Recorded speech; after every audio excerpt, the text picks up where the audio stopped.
Hello students जी 11th class में अभी हमने प्रीवियस वीडियो में रिलेशन एंड फंक्शन स्टार्ट किया था। ठीक है, और रिलेशन फंक्शन की फर्स्ट एक्सरसाइज कंप्लीट भी कर ली है हमने।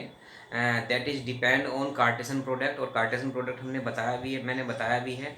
उसमें मैंने 5 या 6 7 क्वेश्चन करा दिए हैं। कुछ प्रॉब्लम्स हैं तो और सॉर्ट आउट कर लेते हैं। ठीक है, एक लास्ट क्वेश्चन है, लास्ट क्वेश्चन देख लेते हैं एंड देन उसके बाद में हम व्हाट इज़ रिलेशन, रिलेशन की डेफिनेशन, रिलेशन होता क्या है, किस पर डिपेंड करता है, ये सारी चीज़ें आज डिस्कस करेंगे इस वीडियो में। ठीक है, तो थोड़ा सा ध्यान से देखें आज की वीडियो। चलिए पहले लास्ट क्वेश्चन देख लेते हैं। लास्ट क्वेश्चन क्या है?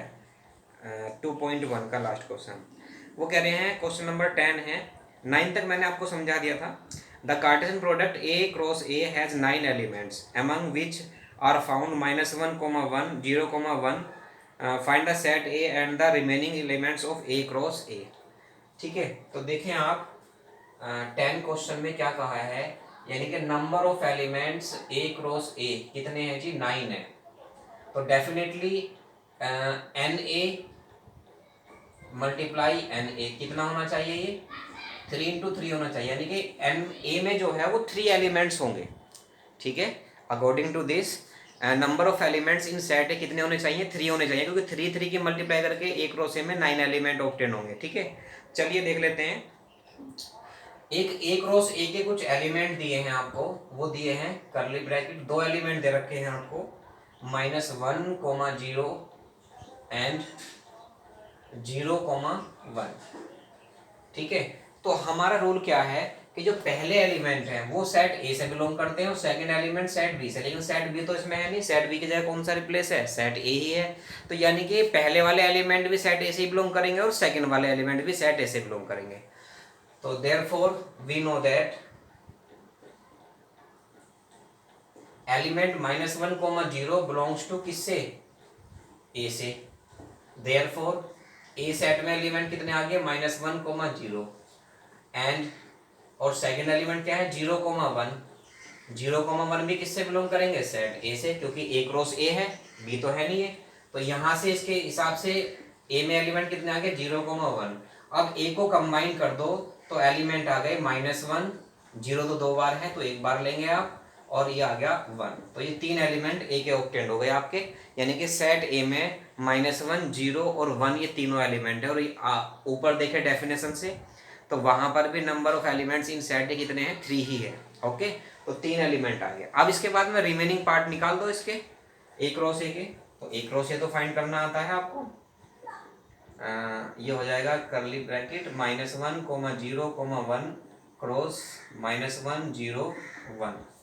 तो एक बिग ब्रैकेट बनाएंगे, -1 की तीनों से मल्टीप्लाई कर दो, -1, -1, -1, 0, -1, 1। इसके बाद 0 के साथ में लो तीनों एलिमेंट, 0, -1, 0, 0 और 0, 1। इसके बाद 1 के साथ में तीनों लो, 1, -1 और 1, 0 और 1, 1। तो रिमेनिंग जो 7 एलिमेंट्स हैं वो सब इसमें आ गए हैं। जो 2 ये दिए थे ये भी इसमें इंक्लूड है आपके। ठीक है, तो ये फाइनल इसका आंसर हो गया। क्लियर? चलिए जी, अब जरा स्टार्ट कर लेते हैं रिलेशन। रिलेशन क्या है? पहले तो आपको मैं सबसेट के बारे में बता देता हूँ, सबसेट क्या है, क्योंकि सबसेट की नॉलेज होनी जरूरी है। मैंने प्रीवियस वीडियो में भी बोला था कि before starting the relation you have to completed your subset, subset of set. ठीक है, यानी कि सबसेट ऑफ सेट जब तक क्लियर नहीं होगा तब तक आप इसको सही तरीके से समझ नहीं पाएंगे। ठीक है, तो जरा देख लेते हैं। मान लीजिए ए एक सेट है जिसमें 1, 2 एलिमेंट है, और बी कोई अदर सेट है, इसमें ले लेते हैं 1, 2, 4, 6। तो मैंने कहा था डेफिनेशन में कि अगर किसी सेट ए के एलिमेंट सारे बी में लाई करते हैं तो A is said to be subset of B, यानी कि ए के सारे एलिमेंट बी में हैं तो we write A subset to B. ये ए सबसेट बी होता है, सबसेट का साइन ये होता है। ठीक है, नंबर ऑफ सबसेट्स कितने होते हैं? नंबर ऑफ सबसेट के लिए मैंने फॉर्मूला बताया था 2 की power m, where m is the element. ठीक है, लिखने कैसे बताए थे कि आप पी ए निकाल रहे हैं, पावर सेट बनेगा, करली ब्रैकेट में पहले 5 और फिर करली ब्रैकेट में मान लीजिए 1 आ जाएगा, और फिर 2 आ जाएगा और फिर 1,2 आ जाएगा। तो ये सबसेट्स लिखे थे हमने, ठीक है। यानी कि देखो सारे एलिमेंट जो है इससे बिलोंग कर रहे हैं आपके इसे, तो यानी कि ए के जो है 4 सबसेट होंगे जो हमने लिख करके दिखा दिए हैं। फाई पर मैंने बताया था कि कोई भी हम साइन नहीं लगाते हैं फाई पर, फाई आपका ऐसे ही रहता है क्योंकि ऑलरेडी कर्ली ब्रैकेट को ही हम पूरा फाई लिखते हैं, एम्प्टी सेट लिखते हैं, ठीक है। चलिए देखें जरा रिलेशन क्या है।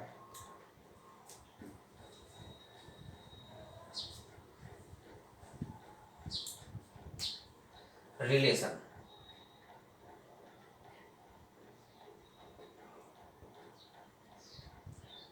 if let A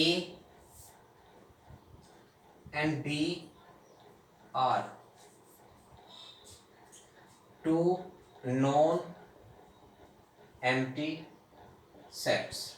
सपोज कर लीजिए ए और बी तो नॉन एम्प्टी सेट्स हैं, यानी कि उनमें एलिमेंट जरूर है चाहे वो एक ही एलिमेंट क्यों ना है, ठीक है। Then a relation from A to B is defined as the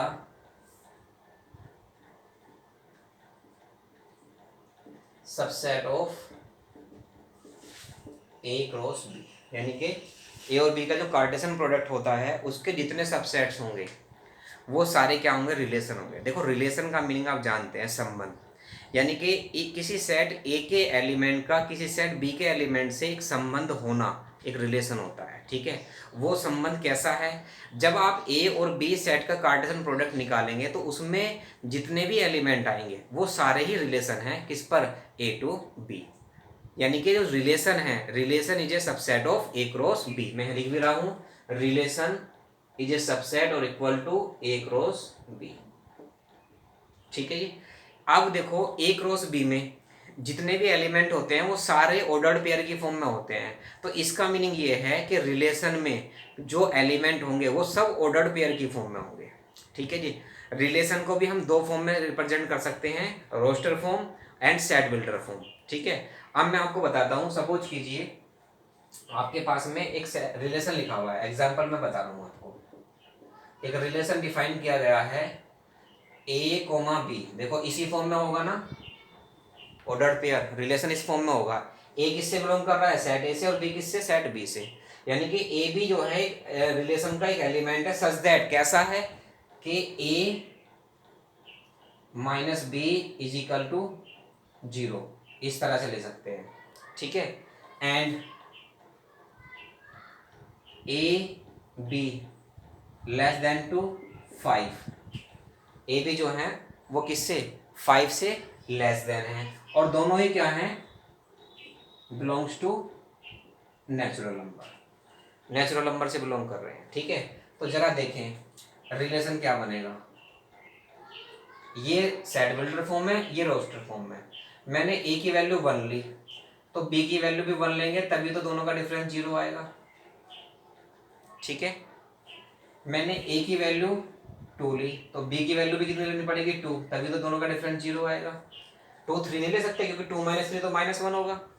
अब मैंने ए की वैल्यू 3 और बी की वैल्यू भी 3, ए की वैल्यू 4, बी की वैल्यू 4, ए की वैल्यू 5 नहीं ले सकते क्योंकि दोनों ही 5 से लेस देन है। ये फाइनल आंसर हो गया, ठीक है। ये हमने रोस्टर फॉर्म में लिख दिया, किसको, रिलेशन को। सेट बिल्डर फॉर्म में दिया था उसको हमने रोस्टर फॉर्म में रिप्रेजेंट कर दिया। अच्छा अब बात आती है डोमेन की और रेंज, दोनों ही इंपॉर्टेंट है, डोमेन भी पूछ लेंगे रेंज भी पूछ लेंगे। जो रिलेशन होगा इसके जो फर्स्ट एलिमेंट है उन फर्स्ट एलिमेंट का सेट डोमेन होता है, ठीक है। जो सेकंड एलिमेंट है उनका सेट रेंज होता है, ठीक है। किसी रिलेशन का अगर डोमेन निकालना है तो पहले एलिमेंट लिख दो वो डोमेन हो जाएंगे। किसी रिलेशन का आपको रेंज फाइंड करनी है तो जो सेकंड एलिमेंट है वो लिखते चले जाइए, वो रेंज हो जाएगी, ठीक है। तो यहाँ लिख दो डोमेन के लिए नोट में कि set of all first elements of relation. ये होगा set of all second elements of relation. ठीक है, अगर यहाँ से आपको आर का सेट निकालना है तो 1, 2, 3, 4 ये तो आ गया इसके डोमेन, और रेंज भी ये आ जाएगी 1, 2, 3, 4 सेम रेंज हो गया आपकी, क्योंकि ये सेकंड एलिमेंट भी सेम ही है और फर्स्ट एलिमेंट भी सेम है। ठीक है, तो ये आपका रिलेशन है। थोड़ा सा डीपली देखने की जरूरत है, क्योंकि रिलेशन दोबारा से 12th क्लास में आपका एंटर कर रहा है। फर्स्ट चैप्टर इज स्टार्टेड, यानी कि book is started from first chapter, that is relation and function, यानी कि दोबारा से रिलेशन फंक्शन आप 12th में स्टार्ट करेंगे। और डेफिनेशन अगर मेरे से पढ़ेंगे तो डेफिनेशन सेम यही रहनी है, सब कुछ यही बताऊंगा, कुछ भी अलग नहीं है। यहाँ से स्टार्ट करके बस इससे थोड़ा सा आगे एक्सटेंड हो जाएगा वो। तो इसके लिए मैं कह रहा हूँ कि आप 11th में ही रिलेशन फंक्शन से जीना चुराएं, मेहनत से करें। चैप्टर अच्छा है, अगर समझेंगे तो समझ में आएगा, अगर आप समझेंगे नहीं तो समझ में नहीं आएगा। ठीक है, तो इतना पहले आप नोट कीजिए, इसको रिवाइज कीजिएगा। एक मैंने क्वेश्चन करा दिया है एग्जाम्पल, कुछ क्वेश्चंस करने की कोशिश करना, ट्राई करना। ठीक है, तो आपका आसानी से चैप्टर क्लियर हो जाएगा। तो नेक्स्ट वीडियो में हम एक्सरसाइज 2.2 स्टार्ट करेंगे। ठीक है, आज के लिए इतना कंसेप्ट काफ़ी है। Thank you and have a nice day.